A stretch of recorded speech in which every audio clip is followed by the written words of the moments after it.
অর্থনীতি সম্মান চতুর্থ বর্ষ এবং মাস্টার্স শেষ বর্ষ ফাইনাল ইয়ার, এই দুইটি ইয়ারের শিক্ষার্থীদের জন্য আজকের যে ইউটিউবে যে ক্লাসটা দিচ্ছি সেটি হচ্ছে আন্তর্জাতিক অর্থনীতির ফরেন এক্সচেঞ্জ মার্কেট, অর্থাৎ বৈদেশিক বিনিময় বাজারের আজকের ক্লাস।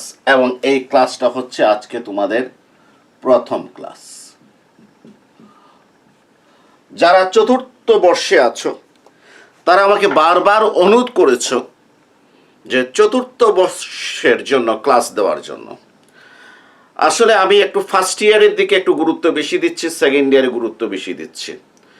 কারণ ফার্স্ট ইয়ার এবং সেকেন্ড ইয়ার বেসিকটা যদি ঠিক হয়ে যায় তাহলে থার্ড ইয়ার এবং ফোর্থ ইয়ার নিজেরা চালানো যায়। তবে থার্ড ইয়ারের জন্য পরিসংখ্যানটা খুবই ইম্পর্টেন্ট। পরিসংখ্যানের প্রায় অনেকগুলো ক্লাস দিয়েছি, সামান্য বাকি আছে, দিয়ে দেব। আর সব ইয়ারের ক্লাসগুলো যদি একসাথে চালু করি তাহলে দেখা যাবে যে আমি কোনো ইয়ারেরই কোর্স কমপ্লিট করতে পারবো না। ফলে যারা ইউটিউবে ভিডিও দেখবে তাদের জন্য একটু সমস্যা হয়ে যায় যে কিছু কোর্স কমপ্লিট হলো, কিছু হলো না, তারা একটা সমস্যার ভিতরে পড়ে যায়। যাক, তো তোমাদের অনুরোধের কারণেই আমি এখন চতুর্থ বর্ষের কিছু ক্লাস দেব, বিশেষ করে যে আন্তর্জাতিক অর্থনীতি এই কোর্সটা যাতে আমরা শেষ করতে পারি। এবং চতুর্থ বর্ষ মাস্টার্সের যারা আছো তোমরা তৃতীয় বর্ষের যে আন্তর্জাতিক অর্থনীতি আছে সেখানে 21টা ক্লাস দিয়েছি। এই 21টা ক্লাস খুবই ইম্পর্টেন্ট। এর ভিতরে অধিকাংশ চতুর্থ বর্ষের সিলেবাস এবং মাস্টার্সের সিলেবাসে আছে। অধিকাংশ কোথায় আছে যে চতুর্থ বর্ষের সিলেবাসে আছে এবং কোথায় আছে মাস্টার্সের সিলেবাসে আছে। অতএব তোমরা ওই 21টা ক্লাসের ভিতরে যেগুলা প্রয়োজন সেগুলা কি করবে, ফলো করবে। আজকে যারা প্রথম ক্লাস দেখছো তাদেরকে আমি বলছি যে ইউটিউব চ্যানেলে যেখানে আমার ক্লাস দেখছো সেখানে আমার চ্যানেলের নাম আকমল হোসেন মালিহা লেখা আছে, economics centre by Akmal Hossain Maliha. উপরে একটা গোল বৃত্তের ভিতরে ছোট্ট মেয়ের ছবি আছে। তোমরা এই ছবিতে প্রেস করবে, প্রেস করার সাথে সাথে চ্যানেলের ভিতরে যাবে, তারপর দেখবে উপরে আছে হোম ভিডিও প্লেলিস্ট। প্লেলিস্টে প্রেস করবে, প্লেলিস্টে প্রেস করার সাথে সাথে সেখানে অধ্যায় ভিত্তিক ক্লাসগুলো পাবে। এবং এর ক্ষেত্রে তোমাদেরকে সিলেবাস জানতে হবে, বিশেষ করে যারা মাস্টার্সের আছো, মাস্টার্সের তোমরা তোমাদের অধ্যায় ভিত্তিক সিলেবাসটা কি করো জানো। জানার পর যেগুলো দরকার আছে মাইক্রো ইকোনমিক্সের, ম্যাক্রো ইকোনমিক্সের সেই ক্লাসগুলো দেখো। আর আন্তর্জাতিক অর্থনীতির এই যে 21টা ক্লাস দেয়া আছে তৃতীয় বর্ষের, সেগুলো তোমরা ফলো করবে যারা মাস্টার্স শেষ বর্ষ। আর যারা তো চতুর্থ বর্ষে আছো তাদের জন্য তো এখন শুরু করছে আন্তর্জাতিক অর্থনীতির ক্লাস। আর গবেষণার কিছু অঙ্ক আছে, টি টেস্ট মনে আছে, এগুলো দেখবা। ওই যে পরিসংখ্যানে যে ক্লাসগুলো করিয়েছে ওখানে মিল আছে, সেগুলো একটু দেখবে। কথা না বাড়িয়ে চলে যাচ্ছি আজকের যে আমাদের যে ক্লাস, সেটা হচ্ছে যে ফরেন এক্সচেঞ্জ মার্কেট, বৈদেশিক বিনিময় বাজার, বাংলায় বলে বৈদেশিক বিনিময় বাজার। বৈদেশিক বিনিময় বাজার অত্যন্ত গুরুত্বপূর্ণ একটা অধ্যায়। এখান থেকে আমাদের চতুর্থ বর্ষে প্রশ্ন আসে, তা আমরা একটু বোঝার চেষ্টা করি। আর এই বিষয়টা আমাদের জানার দরকার। একজন অর্থনীতি স্টুডেন্ট হিসাবে আমাদের এই বৈদেশিক বিনিময় বাজার বা ফরেন এক্সচেঞ্জ মার্কেট জানা দরকার। এই জন্য যে অনেক সময় আমাদেরকে বলা হয় যে $1 সমান 85 টাকা, $1 সমান 82 টাকা, এটা কিভাবে নির্ধারিত হয়। আমরা অনেক সময় এই সমস্ত প্রশ্নের উত্তর দিতে পারি না। যেহেতু অর্থনীতি স্টুডেন্ট, এই প্রশ্নের উত্তরগুলো আমাদের জানা দরকার। তো প্রথম ক্লাসে দেখো আমি কি বলছি, একটু মন দিয়ে শুনো। প্রাথমিক কিছু কথা বলছি। মনে করো যে তোমার কোনো একজন আত্মীয় ইউএসএ আছে, অর্থাৎ United state of America, USA তে উনি থাকেন।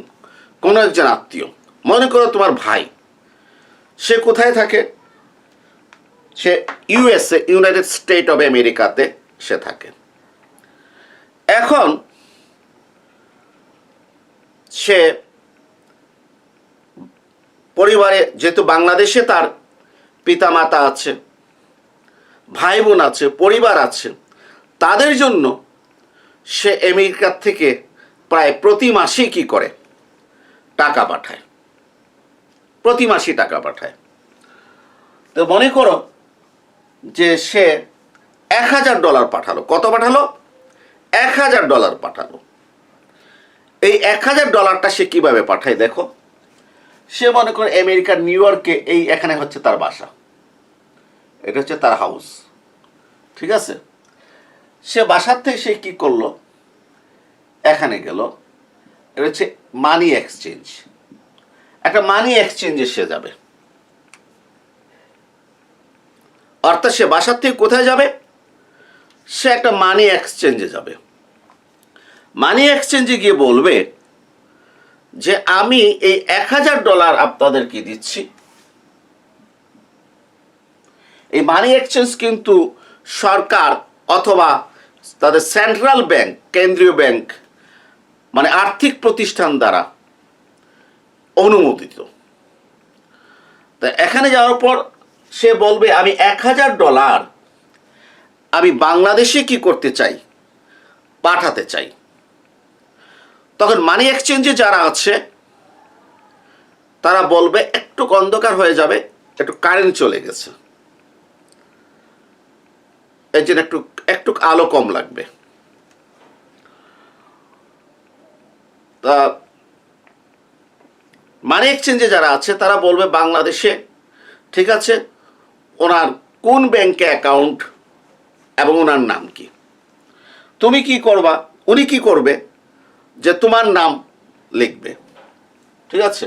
বলবে যে আমি যার কাছে পাঠাতে চাচ্ছি তার নাম হচ্ছে মিস্টার কি এ, হ্যাঁ, এবং তার অ্যাকাউন্ট নাম্বার হচ্ছে কত, এত, এবং তার ব্যাংক হচ্ছে ইসলামী ব্যাংক, ঠিক আছে। কোথায়?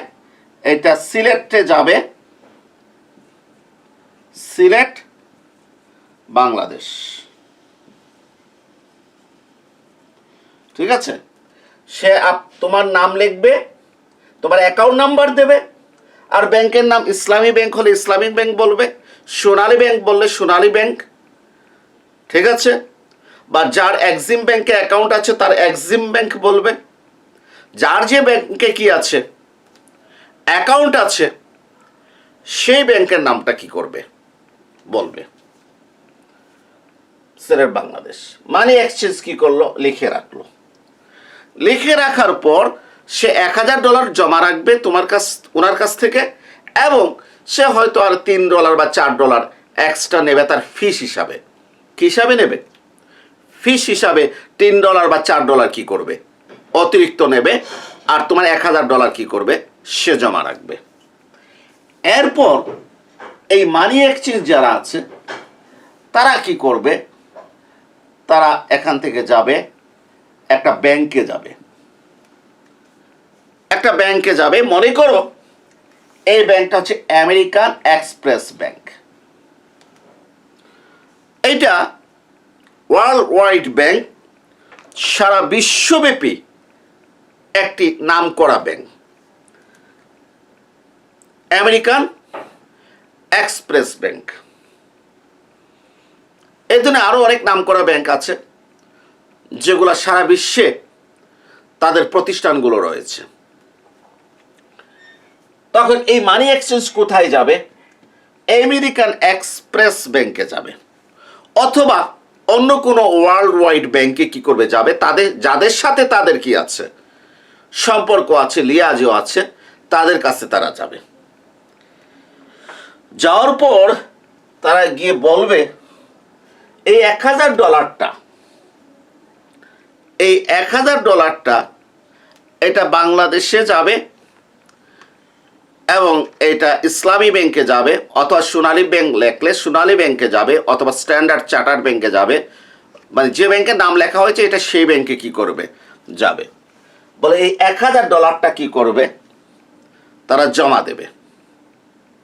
কোথায়? আমেরিকান এক্সপ্রেস ব্যাংকে, অথবা অন্য কোনো ওয়ার্ল্ড ওয়াইড ব্যাংকে কি করবে, জমা দেবে। এই আমেরিকান এক্সপ্রেস ব্যাংকে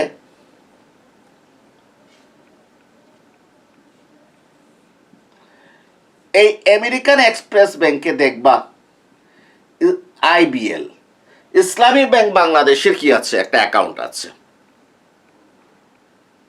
সোনালী ব্যাংকের কি আছে, একটা অ্যাকাউন্ট আছে। অর্থাৎ যে সমস্ত ব্যাংকগুলো বাংলাদেশ সরকার কর্তৃক অনুমোদিত বৈদেশিক মুদ্রার লেনদেনের ক্ষেত্রে তাদের অ্যাকাউন্টটা এই সমস্ত ওয়ার্ল্ড ওয়াইড ব্যাংকে কি রয়েছে। কারণ নিউ ইয়র্কে মনে করো যে সোনালী ব্যাংক একটা বিল্ডিং ভাড়া নিল, সেখানে তার কর্মকর্তা কর্মচারী কি করলো, রাখলো, আর এইভাবে ডলার রাখলো, বাংলাদেশে পাঠালো। এইটা করতে গেলে সোনালী ব্যাংকের অনেক খরচ পড়বে। স্ট্যান্ডার্ড চার্টার্ড, ইসলামী ব্যাংক, যারাই বাংলাদেশে ব্যাংকগুলো করুক না কেন, অনেক খরচ পড়বে। কারণ এই ব্যাংকগুলো আন্তর্জাতিক বাজারে এত ওইভাবে প্রতিষ্ঠিত কেউ না, অনেক খরচ পড়বে। যার ফলে তোমরা মনে রাখবে, ব্যাংকের ভিতরে যেভাবে আমাদের সাধারণ জনগণের অ্যাকাউন্ট আছে, একইভাবে ব্যাংকের ভিতরে অ্যাকাউন্ট আছে বিভিন্ন ব্যবসায়ী প্রতিষ্ঠানের। আমরা যখন ব্যবসা করি, আমি একটা দোকান করব ABC ট্রেডার্স, তাহলে আমি ABC ট্রেডার্সের নামে কি করছি, ব্যাংকে একটা অ্যাকাউন্ট খুলছি না? তাহলে ব্যাংকে যেভাবে সাধারণ মানুষের নামে অ্যাকাউন্ট আছে, একইভাবে ব্যাংকে অ্যাকাউন্ট আছে বিভিন্ন কোম্পানির নামে, ব্যবসা প্রতিষ্ঠানের নামে। আবার ব্যাংকে অ্যাকাউন্ট আছে আরেকটা ব্যাংকের, কি বলেছি, ব্যাংকে অ্যাকাউন্ট আছে আরেকটা ব্যাংকের কি আছে, অ্যাকাউন্ট আছে। মানে বড় বড় ব্যাংক, ওয়ার্ল্ড ওয়াইড ব্যাংকে পৃথিবীর বিভিন্ন ব্যাংকের কি আছে, অ্যাকাউন্ট আছে। ঠিক আছে, যেমন যে নিউ ইয়র্কে বাংলাদেশিরা আছে, ফলে যারা বৈদেশিক মুদ্রার কেনা বেচার লাইসেন্স আছে, অনুমোদন আছে বাংলাদেশ ব্যাংক কর্তৃক, কেন্দ্রীয় ব্যাংক কর্তৃক, সেই ব্যাংকগুলো কি করবে, নিউ ইয়র্কে এই ওয়ার্ল্ড ওয়াইড ব্যাংক যেমন আমেরিকান এক্সপ্রেস ব্যাংকে তাদের অ্যাকাউন্টগুলো রাখবে। অর্থাৎ এই আমেরিকান এক্সপ্রেস ব্যাংকের, সোনালী ব্যাংকের অ্যাকাউন্ট আছে, জনতা ব্যাংকের আছে, আইবিএল মানে ইসলামী ব্যাংক বাংলাদেশ লিমিটেডেরও কি আছে, অ্যাকাউন্ট আছে। তাহলে এই $1000 কোথায় জমা হবে, ইসলামী ব্যাংকের অ্যাকাউন্টে জমা হবে। এই $1000 কোথায় জমা হবে, আইবিএল ইসলামী ব্যাংক বাংলাদেশ লিমিটেডের অ্যাকাউন্টে এই $1000 কি হবে, জমা হবে। কার নামে, মিস্টার এর নামে।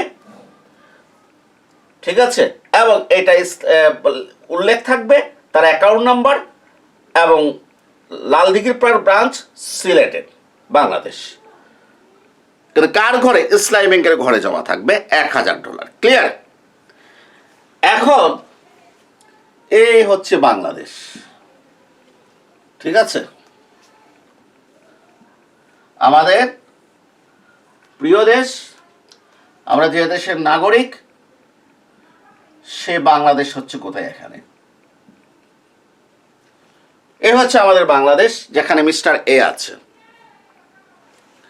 সাথে সাথে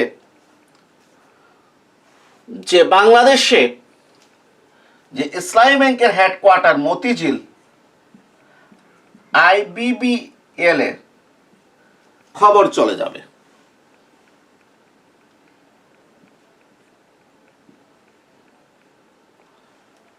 যে নিউ ইয়র্কে $1000 জমা হয়েছে কার নামে, মিস্টার এর নামে। ঠিক আছে, এবং তার অ্যাকাউন্ট হচ্ছে সিলেটের লালদিঘিতে। এই মতিঝিল থেকে এদিকে সিলেটে খবর চলে যাবে, সিলেটে খবর চলে যাবে মিস্টার এর অ্যাকাউন্টে, যে বলা হবে যে নিউ ইয়র্কে, মানে ইসলামী ব্যাংক বলে দেবে নিউ ইয়র্কে $1000 কি হয়ে গেছে, জমা হয়ে গেছে। অতএব যে সিলেটে মিস্টার এর যে অ্যাকাউন্ট আছে সেখানে $85,000 জমা দিয়ে দাও। মনে করি $1 সমান 85 টাকা, তাহলে $1000 সমান কত, 85,000 টাকা। অর্থাৎ ইসলামী ব্যাংক বলে দেবে কাকে? তার শাখা ব্যাংককে বলে দেবে, সিলেটের ব্রাঞ্চকে বলে দেবে যে লালদিঘির ব্রাঞ্চে মিস্টার এ এর যে অ্যাকাউন্ট আছে সেখানে 85,000 টাকা কি করো দিয়ে দাও। আর এই যে মিস্টার এর যে ভাই, যে মিস্টার বি যিনি টাকা পাঠিয়েছেন, এই যে বিয়ের বাসা, মিস্টার বি যিনি টাকা পাঠিয়েছেন কাকে? মিস্টার এ কে পাঠিয়েছেন। তিনি তো মনে করেন হোয়াটসঅ্যাপে কি করেছেন, বলে দিয়েছেন এই তোমাদের এবার ঈদ উপলক্ষে $1,000 কি করলাম, পাঠিয়ে দিলাম। তাহলে মিস্টার এর কাছে খবর চলে গেছে $1,000। আর এইদিকে যে মানি এক্সচেঞ্জ হয় আমেরিকার, দেখো তোমার ভাই কিন্তু এই মানি এক্সচেঞ্জ ব্যাংক পর্যন্ত আসছে, সে কিন্তু আমেরিকান এক্সপ্রেস ব্যাংকে আসে নাই।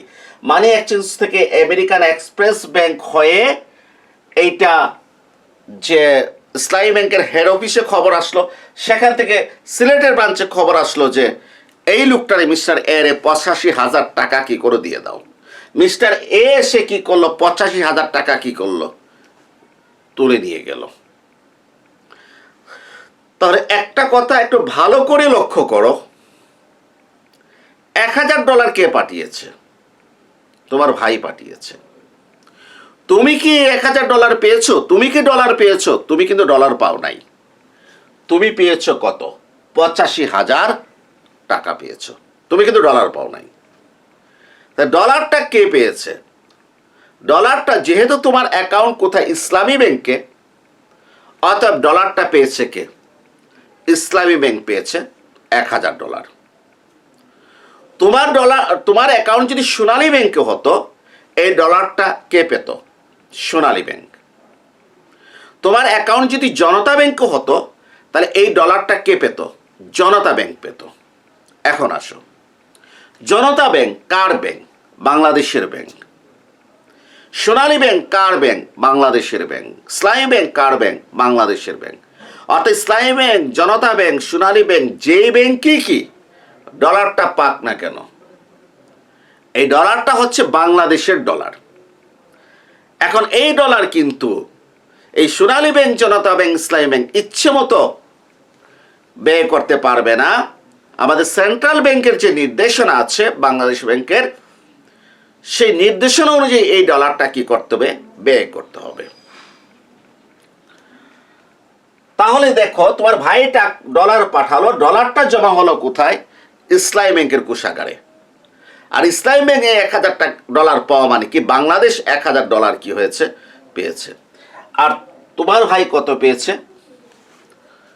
তুমি পেয়েছো কত? 85,000 টাকা, 85,000 টাকা। এই 85,000 টাকা কে দিয়েছে? এই 85,000 টাকা ইসলামী ব্যাংক তার ফান্ড থেকে তোমাকে দিয়েছে। ইসলামী ব্যাংকে বিভিন্ন লোকে আমানত রাখে, সেখান থেকে তোমাকে কি করেছে?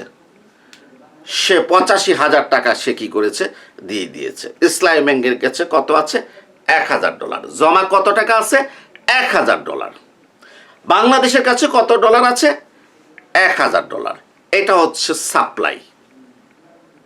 কার সাপ্লাই? ডলারের সাপ্লাই। এই সাপ্লাইটা এসেছে তোমার ভাইয়ের মাধ্যমে, তোমার প্রবাসী ভাইয়ের মাধ্যমে এই সাপ্লাইটা এসেছে। তার মাধ্যমে $1,000 ইসলামী ব্যাংকের মাধ্যমে বাংলাদেশে কি হয়েছে? জমা হয়েছে। ক্লিয়ার? জি। এখন বাংলাদেশের একজন ব্যবসায়ী, ঔষধ ব্যবসায়ী, তিনি আমেরিকার থেকে ঔষধ আমদানি করবেন। ধরো এই ঔষধটা বাংলাদেশে উৎপাদিত হয় না, সরকার অনুমোদন দিয়েছে আমদানি করার। তিনি আমেরিকার থেকে এই ঔষধটা কি করবেন? আমদানি করবেন। এখন তিনি যদি এই ঔষধটা যদি আমেরিকার থেকে আমদানি করবেন, তাহলে তার কি দরকার? ডলার দরকার। কি দরকার? ডলার।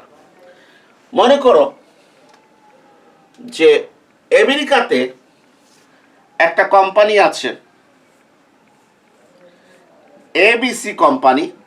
এই ঔষধটা কি করে? উৎপাদন করে। আমেরিকার একটা কোম্পানি আছে এবিসি কোম্পানি, এই ঔষধটা কি করে? উৎপাদন করে। তখন ওই ডলার ওই কোম্পানির সাথে কি করে চুক্তি করে? ওই ডলার না, ওই ব্যবসায়ী, বাংলাদেশের ব্যবসায়ী এবিসি কোম্পানির সাথে চুক্তি করে যে তুমি আমাকে $1000 ঔষধ কি করো? সাপ্লাই দাও।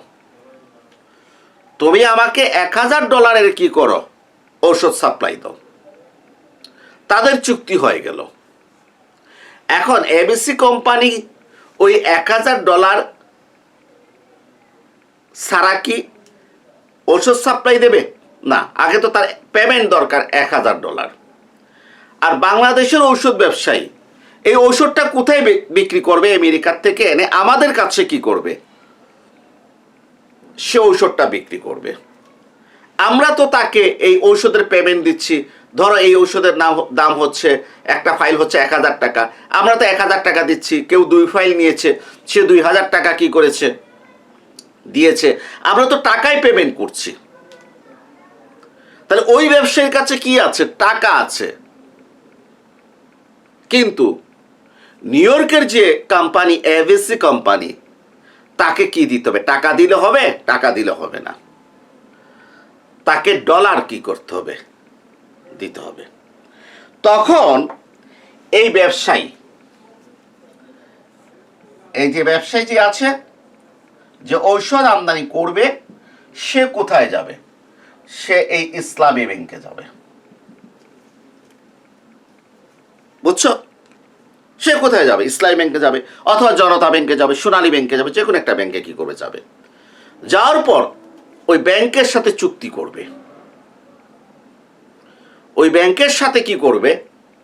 চুক্তি করবে। বলবে যে আমি আমেরিকার এবিসি কোম্পানি থেকে $1000 ঔষধ কি করতে চাই?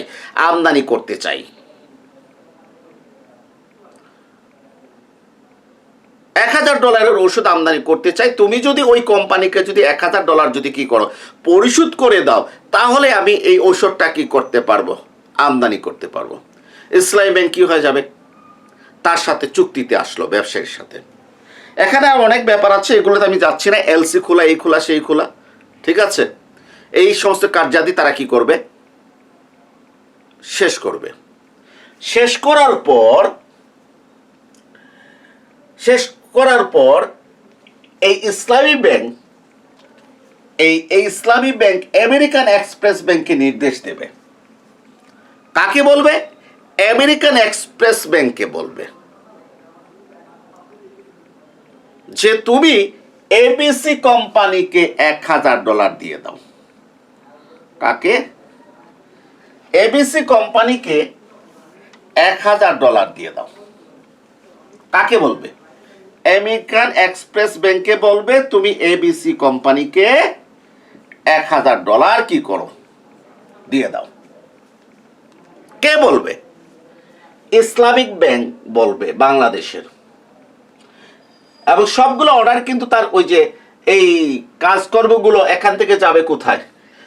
ইসলামী ব্যাংকের যে মূল অফিস যেটা, সেখানে যাবে, ঠিক আছে? এবং তারা দেখবে এই ব্যবসাতে বাংলাদেশ ব্যাংকের অনুমোদনের ভিতরে আছে কিনা, ব্যবসায়ী যে তার লাইসেন্স আছে কিনা, সবকিছু বিবেচনা করে, এবং আমদানির অনুমোদন আছে কিনা। তখন তারা কি করবে? নির্দেশ দেবে আমেরিকান এক্সপ্রেস ব্যাংকে, তুমি এবিসি কোম্পানি, তোমার দেশের এবিসি কোম্পানিকে $1000 কি করো? দিয়ে দাও। কারণ ওই ইসলামী ব্যাংকের কাছে কি আছে? $1000 আছে না? কে আছে? ওই যে তোমার ভাই যে পাঠিয়েছে। এই $1000 চলে গেল এবিসি কোম্পানির কাছে। $1000 পেয়ে এবিসি কোম্পানি করবে কি? করবে যে জাহাজে ঔষধ বুঝাই করবে। $1000 $1000 ঔষধ কোথায় দিয়ে দেবে? জাহাজে দিয়ে দেবে। সে দেখবে যে আমেরিকার থেকে যে জাহাজগুলো ছাড়তেছে, এগুলোর থেকে সাউথ ইস্ট এশিয়া কোন জাহাজগুলো যাচ্ছে। দেখা গেল সাউথ ইস্ট এশিয়া, দক্ষিণ পূর্ব এশিয়ায় বাংলাদেশ, ভারত, থাইল্যান্ড, ঠিক আছে, তারপরে মালয়েশিয়া, জাপানের দিকে এই জাহাজটা কি হচ্ছে যাচ্ছে। তো জাহাজ তো বিশাল জাহাজ, ঠিক আছে, এই জাহাজে কি করবে, $1000 ওষুধ কি করবে, দিয়ে দেবে। এই জাহাজটা যখন কি হবে, বাংলাদেশের সমুদ্র সীমা দিয়ে যাবে, সাগর দিয়ে যাবে, তখন হয়তো গভীর সমুদ্রে কি করবে, নোঙর করবে। ওখান থেকে বাংলাদেশের যে মালগুলো আছে, সে বাংলাদেশের মালগুলো কি করবে, খালাস করে দেবে।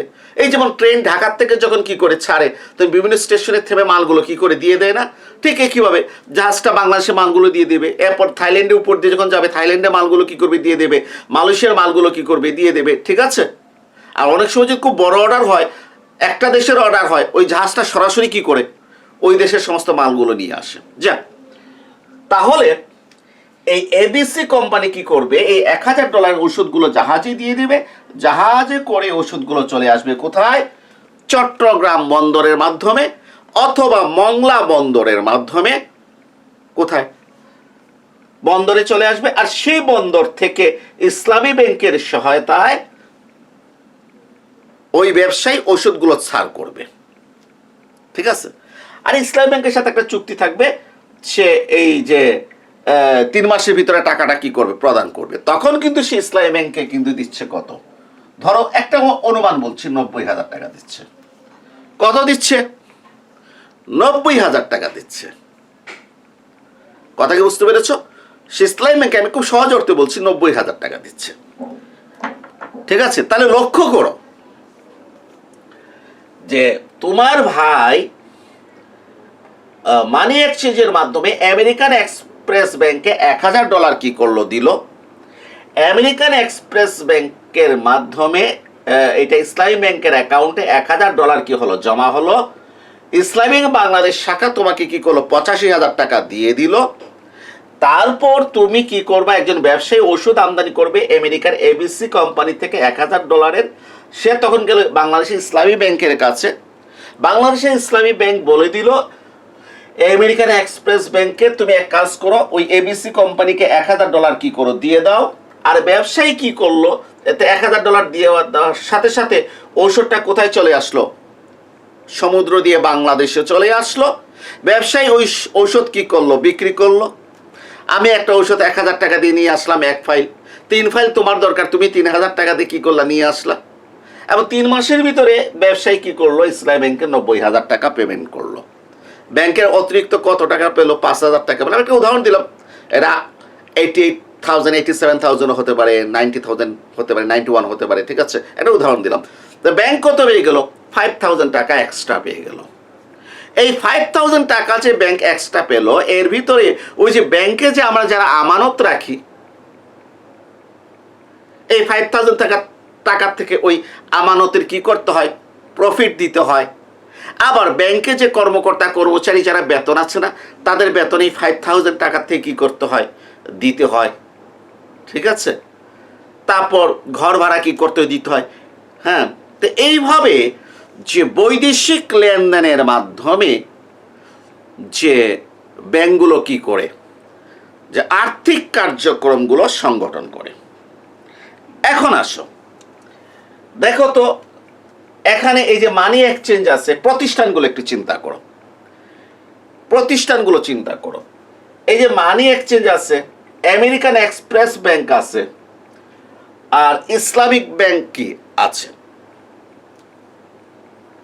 ঠিক আছে। এই ব্যাংকগুলো কি করেছে, এই ব্যাংকগুলো একটা দেশের মুদ্রাকে আরেকটা দেশের মুদ্রায় কি করেছে, ট্রান্সফার করেছে। একটি দেশের মুদ্রাকে আরেকটি দেশের মুদ্রায় কি করেছে, ট্রান্সফার করেছে। কারা, এই আর্থিক প্রতিষ্ঠানগুলো। তাহলে যে বাজারে আর্থিক প্রতিষ্ঠানগুলো বা বিভিন্ন প্রতিষ্ঠানগুলো এক দেশের মুদ্রাকে অন্য দেশের মুদ্রায় কি করে রূপান্তর করে, সেই বাজারকে বৈদেশিক বিনিময় বাজার বলে, ফরেন এক্সচেঞ্জ মার্কেট বলে, ফরেন এক্সচেঞ্জ মার্কেট বলে। তা আমি আবারও বলছি, যে বৈদেশিক বিনিময় বাজারটা কি,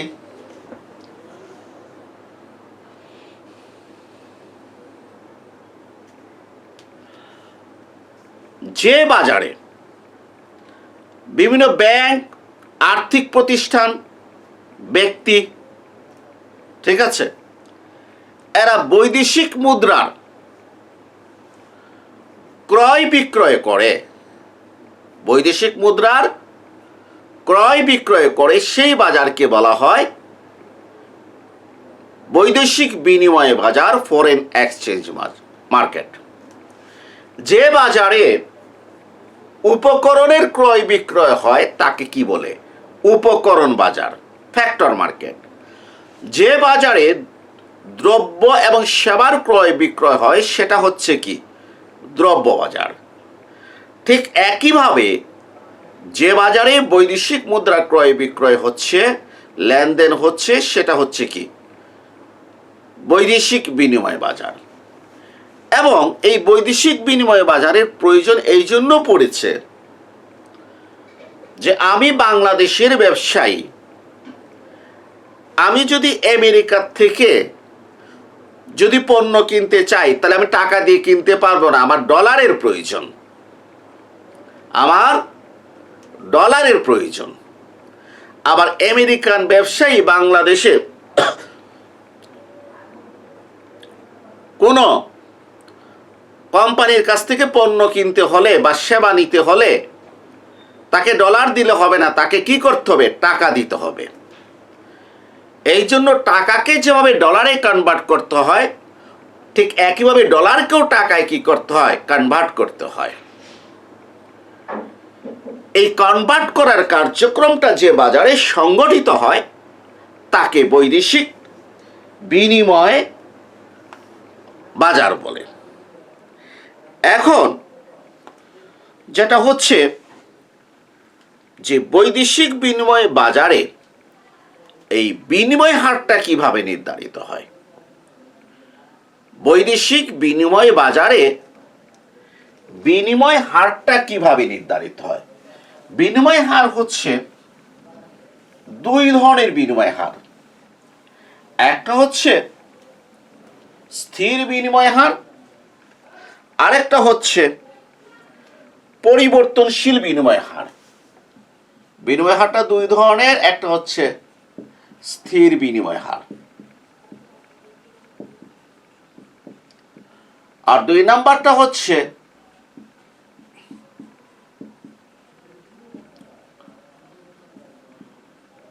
পরিবর্তনশীল বিনিময় হার অথবা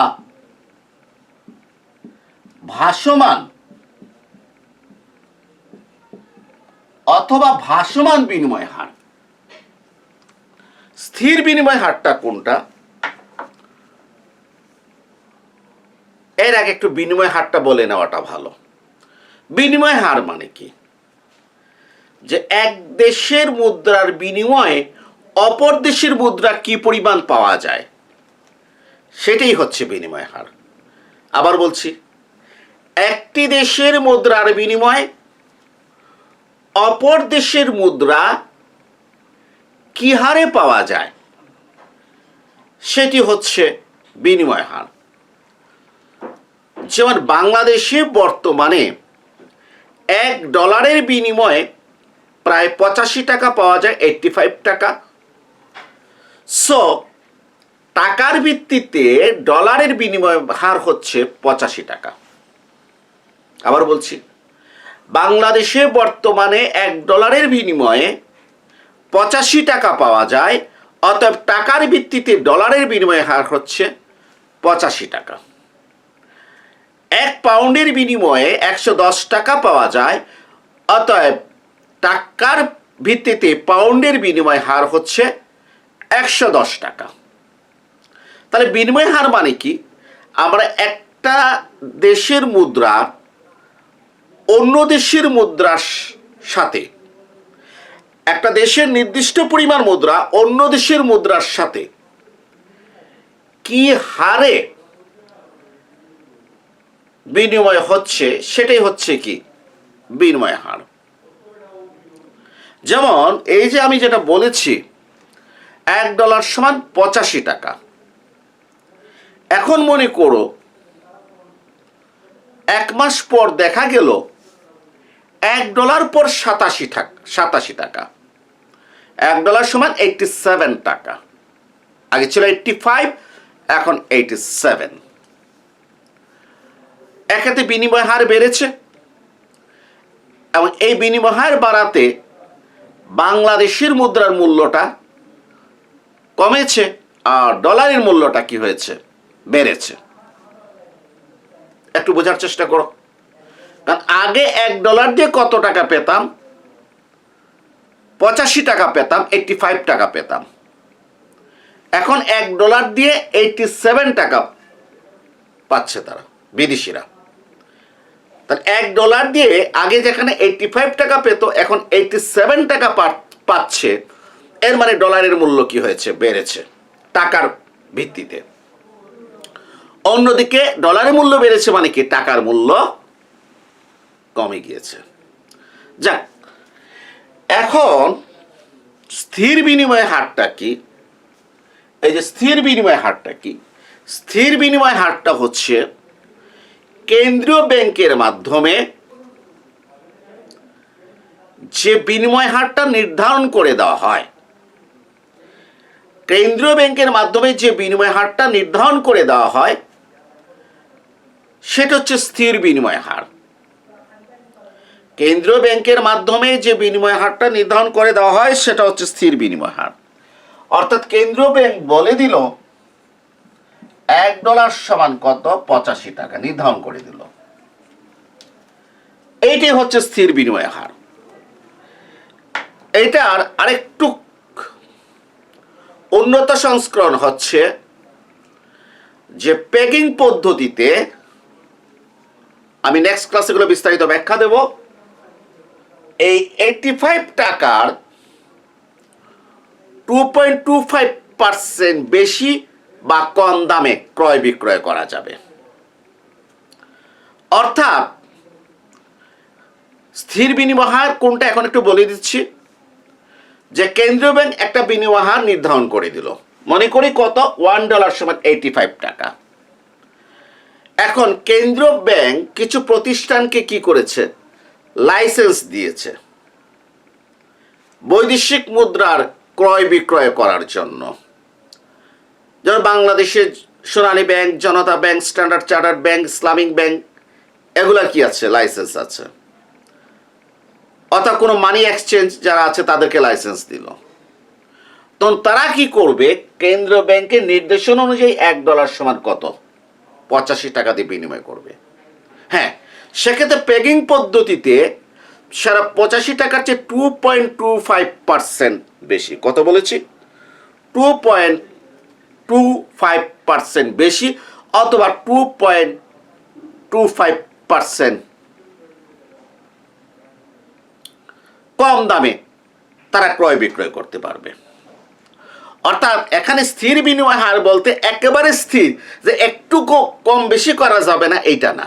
পেগিং পদ্ধতিতে সেন্ট্রাল ব্যাংক যে বিনিময় হার নির্ধারণ করে দিবে সেটা 2.25% বেশি বা কম রেটে ক্রয় বিক্রয় করা যাবে। অর্থাৎ সেন্ট্রাল ব্যাংক বলে দিয়েছে কত? 85। ঠিক আছে, আমরা 2.25%, 85-এর চেয়ে একটু বেশি অথবা 85-এর চেয়ে একটু কম দামে মার্কেট কি করতে পারবে? আর্থিক প্রতিষ্ঠানগুলো কি করতে পারবে? ক্রয় বিক্রয় করতে পারবে। এটা হচ্ছে স্থির বিনিময় হার। আর এই স্থির বিনিময় হার এটা বাংলাদেশে 1993 সাল পর্যন্ত কার্যকর ছিল। বাংলাদেশে 1993 সাল পর্যন্ত এটা কার্যকর ছিল স্থির বিনিময় হার। এবং এখন আসো পরিবর্তনশীল বিনিময় হার বা ভাসমান কি বিনিময় হার। পরিবর্তনশীল বিনিময় হার বা ভাসমান বিনিময় হার হচ্ছে যে বৈদেশিক মুদ্রার চাহিদা যোগানের মাধ্যমে যে বিনিময় হারটা নির্ধারিত হয় সেটা হচ্ছে পরিবর্তনশীল বা ভাসমান বিনিময় হার। বৈদেশিক মুদ্রার চাহিদা এবং যোগানের মাধ্যমে, বৈদেশিক মুদ্রার চাহিদা এবং যোগানের মাধ্যমে যে বিনিময় হারটা নির্ধারিত হয় সেটা হচ্ছে পরিবর্তনশীল বা ভাসমান বিনিময় হার। এক কথায় যদি আমি বলি, মার্কেট প্রক্রিয়ায়, বাজার প্রক্রিয়ায় যে বিনিময় হারটা কি হবে, নির্ধারিত হবে। তাহলে স্থির বিনিময়টা হার হচ্ছে নির্ধারিত, সেটা সেন্ট্রাল ব্যাংক নির্ধারণ করে দেয়, এবং এই সেন্ট্রাল ব্যাংকের অধীনে যারা লাইসেন্স প্রাপ্ত প্রতিষ্ঠানগুলো আছে বৈদেশিক মুদ্রা ক্রয় বিক্রয় করে, তারা সেন্ট্রাল ব্যাংকের নির্ধারিত মূল্যের চেয়ে 2.25% উপরে বা কমে ক্রয় বিক্রয় করতে পারে স্থির বিনিময় হার অনুযায়ী। আর পরিবর্তনশীল বিনিময় হার বা ভাসমান বিনিময় হারে সেখানে সেন্ট্রাল ব্যাংক কোনো বিনিময় হার নির্ধারণ করে না, এটা বৈদেশিক মুদ্রার চাহিদা এবং যোগানের মাধ্যমে এই বিনিময় হারটা কি হয়, নির্ধারিত হয়। এবং এটা বাংলাদেশে কার্যকর হয়েছিল 2003 সালে। কত সালে? এটা 2003 সালে কার্যকর হয়েছিল। তখন $1 সমান এই 61 টাকা ছিল। অর্থাৎ চাহিদা যোগানের মাধ্যমে দেখা গিয়েছে যে বৈদেশিক মুদ্রার যে দামটা নির্ধারিত হয়েছিল সেটা $1 সমান কত, 61 টাকা। এক মাসের ভিতরে দেখা গেছে যে এটা 61 টাকা থেকে কোথায় গেছে, 62 টাকা এক মাসের ভিতরে, বৈদেশিক মুদ্রার চাহিদা যোগানের মাধ্যমে। এর মানে টাকার মূল্যটা কমেছে, ডলারের মূল্যটা কি হয়েছে, বেড়েছে। তো 2003 থেকে 2020 এখনো পর্যন্ত বাংলাদেশে বাজার প্রক্রিয়ার মাধ্যমে, চাহিদা যোগানের মাধ্যমে বৈদেশিক মুদ্রার বিনিময় হারটা নির্ধারিত হচ্ছে। এখন আমাদের দেখো $1 সমান কত, 85 টাকা। ঠিক আছে, অর্থাৎ ডলারের মূল্য অনেক বেড়েছে, ডলারের মূল্য অনেক বেড়েছে, আর টাকার মূল্য কি হয়েছে, টাকার মূল্য কমেছে। এর মানে হচ্ছে যে ইউএস এর অর্থনীতি এবং বাংলাদেশের অর্থনীতি 2003 সাল যেটা আছে, 2003 সালের থেকে 2020 সালের তুলনা করি, তাদের অর্থনীতি অনেক শক্তিশালী হয়েছে, আমাদের তুলনায় অনেক বেশি কি হয়েছে, শক্তিশালী হয়েছে। ফলে তাদের মুদ্রার মূল্যটা কি হয়েছে, বেড়েছে, আমাদের মুদ্রার মূল্যটা কি হয়ে গেছে, কমে গিয়েছে। এখন তোমরা প্রশ্ন করতে পারো, 1993 সাল পর্যন্ত ছিল আমাদের স্থির বিনিময় হার, 2003 সালে স্টার্ট হয়েছে ভারসাম্য বিনিময় হার। এই 93 আর 2003 এই 10 বছরটা কি হয়েছে, এই 10 বছরটা আমরা ওই স্থির আর ভাসমানের মাঝামাঝি কি ছিলাম, কিছু বাজার প্রক্রিয়া আর কিছু কি নিয়ন্ত্রণ, পুরোপুরি বাজার প্রক্রিয়া না। আজকে আমি তোমাদেরকে বৈদেশিক বিনিময় বাজার, ফরেন এক্সচেঞ্জ মার্কেট সম্পর্কে কি করলাম, আইডিয়া দিলাম। আগামী ক্লাসে আমি বৈদেশিক মুদ্রার চাহিদা কিভাবে নির্ধারিত হয়, বৈদেশিক মুদ্রার যোগান কিভাবে নির্ধারিত হয়, এবং বৈদেশিক মুদ্রার চাহিদা এবং যোগানের মাধ্যমে কিভাবে বিনিময় হার নির্ধারিত হয়। খুবই ইম্পর্টেন্ট প্রশ্ন, এটা পরীক্ষাতে আসে। 2 নাম্বার ক্লাসে কি করব আমি আলোচনা করব। এবং আজকের ক্লাসের মাধ্যমে 4র্থ বর্ষ তোমাদের ক্লাস কি করলাম, ওপেন করলাম। সবাইকে ধন্যবাদ।